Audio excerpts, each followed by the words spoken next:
Hey guys, so this is the first time that I am going to be double posting to podcasts and to YouTube. So bear with me as we get started. And today we're going to be talking about a fun episode. I don't know which episode number it is. You're just going to have to get used to that with me. I forget and count, you know. But today we're going to be talking about how to really be a mom without compromise. Because there are so many things going on. There are so many hats that we wear as moms. We really do it all. And yet, how do we find the balance in doing it all, but not doing it all, and still doing it all at the same time? And that doesn't make sense. But if you're a mom, you can totally relate to that statement I just made. How do we not compromise while doing it all without doing it all and still doing it all? Right. And so, what I've learned, and am I an expert in this? No, I'm always learning and I'm always growing. However, I feel like I've come a long way compared to, well, when I had one kid or had just gotten married, or those early stages of motherhood and navigating having a husband and a house and running all the things and wearing all the hats. And so what I really want to talk about today is I listened to a teaching by Christy Wright. She works for the Dave Ramsey organization, and she was talking about balance as moms, as especially as moms who are working, who are moms who are building a business, moms who are focused on other things while raising their kids and running their households, and having their priority as their family being up there at the top, towards the top. And so for me, my priorities are always God, my husband, my family, my business. Like, that's how it goes, and then everything else, right? And so those are what I like to call my non-negotiables. Like, those are the things that are most important to me. Those are the things that I'm not going to compromise on. And so then we have to ask ourselves, this idea of balance. Like, is there really balance in life? And I think that this idea has been pushed on, especially moms, that there is this like perfect balance when there isn't. And it puts this pressure on us that like every area of our life needs to have an equal amount of our attention. And that's not true. And so what I learned from this teaching by Christy was just that, there's not a perfect balance. There are seasons, and there are times when we need to focus in one area more than another.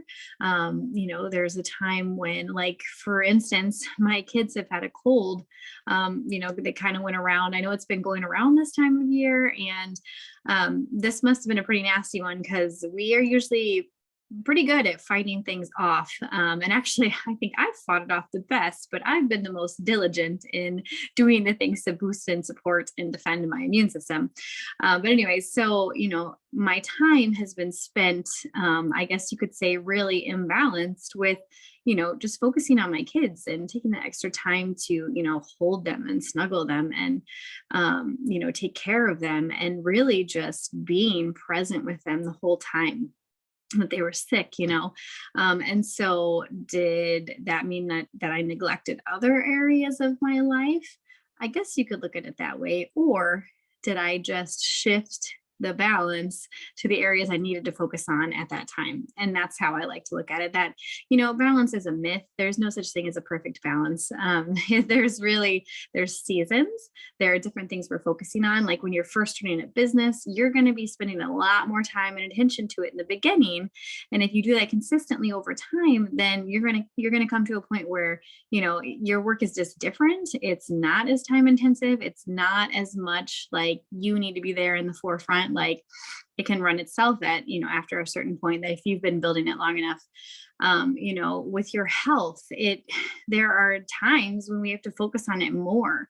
If we haven't taken the time to focus on prevention, and we haven't spent the time getting our bodies moving, and just really, really doing that for ourselves, then we might find ourselves in our lives where now something has changed and we have to focus on our health because there's no other option. And we just never know, we just never know what's going to happen in life. And so I would just encourage you as a mom to, really just set yourself free from this idea of a perfect balance because there is no such thing. And really step more into this concept of I have my top priorities, I have my non negotiables, and everything else is just kind of going to fit into the here's and there's. I think just giving ourselves permission to focus on things when we need to focus on them. Like for me, there have been times where I'm building my business. And so I really had to focus on that. And so I had to go to my top priorities, my non negotiables. And we had to have a conversation about, like, listen, mom is, really working hard right now. She's working on this thing, she's working towards this goal. So I'm going to be spending a little less time with you than I normally would. But mom is working towards our goals and dreams as a family right now. And so we all need to be in this together and, really just including them in those times when my focus wasn't 100% on them or as much as it usually is on them. And then, of course, things change. Like I said, I've had to, focus more on my kids this last week or these last couple weeks. And just giving myself the permission that, there are times when, I just need to be present in what I am doing and where I am. We kind of get into this. We're so busy. We need to be multitasking all the time. And I love multitasking, let me tell you. But I love multitasking when I'm doing something that is completely mindless, right? Like driving or folding laundry or washing dishes or doing any other mundane household chore that I get to do, right? Is a blessing. But it's not when I'm watching my kids do something, right? Like my kids aren't in sports yet, but there are times when they've been engaged in different things. And, because I love to work, I can get stuck in that trap of like, well, I can be working right now on my phone while I'm also watching them, but I'm really not present in either. And that doesn't serve any of my top priorities very well. And so I would just encourage you to use multitasking as a tool, and also just really be discerning in when and where and how you're doing that. I love to take our kids for walks. I push them in the stroller, and I love to use that time as, popping in my earbud and listening to a podcast or a webinar or something that I can grow myself. And that's a perfectly great example of how multitasking can work well, because my kids the two littles they're too young to be having a conversation with me really, and I only have one earbud in, so I could still talk to them and hear them. But I can also listen and grow at the same time. And I'm also being physically active. So there's that, so it's like all this, multitasking, and so that could be really beneficial. The other thing that I would really encourage you with is to guard your time. When our kids as they get older, and even as they're so young, like there are so many different things that we can put them in and we can be involved in.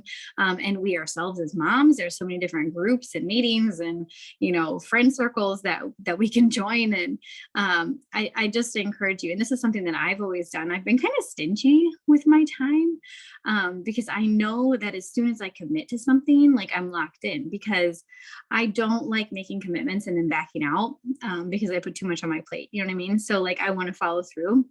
And so up front, I'm really, really picky with what I say yes to. And I've learned to say no and just keep it as simple as, you know what, that's just not a priority for us right now. So thanks for asking me, but that's just not going to work out right now, something like that. And like I said, our kids aren't in sports yet, but like as it is now, we're taking them to school, which is about 26 minutes from our house one way. And so my husband's taking them in the morning and then I'm picking them up in the afternoon. And so that's a lot of driving for our family, but it is worth it. That's a decision we've made. But then, we also, like, I've started going to a group for moms and little kids on Tuesday mornings at our church. And that's really refreshing, to me. And so that is worth it. And then, we have Alana for the kids on Wednesday nights. And my husband and I just had a conversation about this because Our church is about 25 minutes the other direction from the school, which is kind of funny.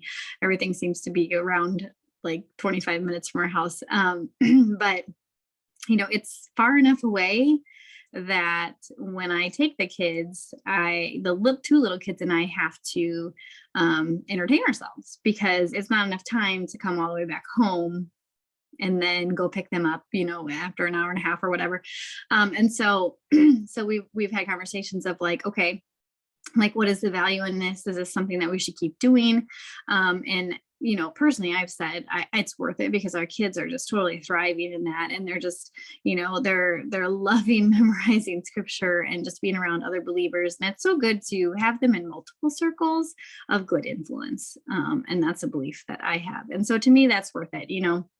And I think one thing is, you can constantly evaluate and reevaluate and see, because in some seasons things work and other seasons they don't. And it's okay to reevaluate. Like I said, I want to follow through. I want to be a person who always follows through. And at the same time, you do have to honor your top priorities and you do have to guard that time. And if something, was working but isn't now, well, that's okay. You can change that up.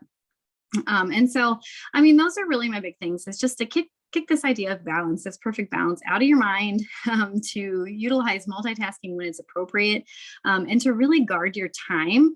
And then the last thing I just want to mention here is look for things that you don't necessarily have to be the one who does them, or ways that you can really streamline the tasks that you do have to do, right? Like we have to feed our families. We have to make sure that the house is running well. And so some things I like to do is just prepping as much as I can ahead of time. So like getting set the night before so that the next morning goes well, it goes smoothly. Of course, there's always things that pop up, but it goes a lot better if you're prepared. If you can pay for someone to come clean your house and you don't have to do that, like awesome. That's something that someone else could do for you. And it will free up your time so that you can, spend your time where it's more valuable. Maybe having someone come clean your house once a week or, once every other week or whatever it is, whatever you can fit in. Maybe it's even trading, maybe you have a friend who cleans houses and you could trade some products, for her time cleaning your house, or you could do something for her or something. I don't know, you could work out trades like that. Cause you just got to ask yourself, like, where is spending my time most valuable and where is it going to, really stay in line with those non-negotiables and my top priorities, and where do I not necessarily need to spend my time and effort and energy. Maybe it's doing a meal service, or one thing that I have found lately is grocery pickup, where I order online through Instacart and then I go to Aldi and I pick it up. Like all they do, they put it in the back of my van and I just go, and it's saving me so much time. And to me, paying for that convenience, which honestly, it's really not that much at all. But paying for that convenience is totally worth it because I don't have to spend the time, making my lists and going to the store, and then I'm saving on my budget because I'm not doing impulse buys and, I'm not dealing with screaming toddlers or just the question of, can we get this? Can we get this 50 million times? So it's saving me so many different things on so many different levels. It is worth it. So like looking for things like that in your house, like what responsibilities can you give to your kids to take off your plate? Because you know what? They're part of this family and they live in this house. So they darn well can have responsibilities. And if they can work a TV or a computer or a tablet or laptop or whatever, like they can work the dishwasher, they can work the washer and dryer, like they can do these things. So a lot of it is just training, teaching them how to do it over and over and over until they finally get a hold of it. And just as a mom, knowing that they're not going to do it as well as you do it, they're not going to do it as quickly or as efficiently as you do it, but it's okay because you're teaching them good life skills and you're teaching them responsibility of how to run a house. You're teaching them just so many things, just so many good things, and having them do the chores. And it's going to free your time up later, after you've taught them and you helped them through these things, it will free up your time to be able to focus on other things. So I hope you found this super helpful today. I hope that you, you feel like you are more of a, a mom who doesn't have to compromise your time, when you really get to spend your time doing the things that are most valuable to you. And that you feel like, even though we do have to do all the things, there are some things we don't necessarily have to do. And we might wear all these different hats, but that does not necessarily mean that we don't have to compromise. It doesn't not necessarily mean, it means that we don't have to compromise our top priorities. We can figure it out. We can do things, we can implement things, we can shake up our life, we can guard our time, and use discernment in what we do say yes to. And it's really going to help you to really not compromise as a mom, and to just have more peace in your life and more joy, and not constantly feel like you are reacting, or you are responding to all the craziness going on, or just avoiding this feeling of like overwhelm of, I can't keep up with everything. Just doing these things, it really helps you to work smarter and not harder as a mom. So I hope you enjoyed this episode today, and let me know what questions you have, and I'd love to hear what you thought of this episode, and leave me a review. I would love that so much.